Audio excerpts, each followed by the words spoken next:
Hello, আসসালামু আলাইকুম। আমি কোয়েল পাখির বাচ্চা গত 17 দিন আগে আমার নিজের হাতে বানানো ইনকিউবেটরে আমি এখানে আপনার ইনকিউবেশনে দিয়েছিলাম। আজকে ইনকিউবেটরের ট্রেগুলো বের করে হ্যাচিংয়ে রেখেছি। আজকে সবগুলোই ফুটছে।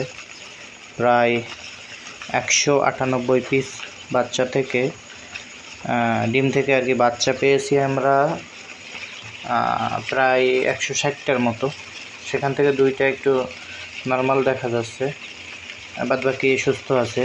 আর এছাড়া আরও কিছু বাচ্চা হয়েছিল, কিন্তু প্রথমবার হ্যাচিং আমি বুঝতে পারিনি ঠিকঠাক, যার জন্য ডিমের খোসা ভাঙতে না পেরে বাচ্চাগুলো মারা গিয়েছে। তো দেখা যাক কতগুলো এখান থেকে বাঁচাতে পারি।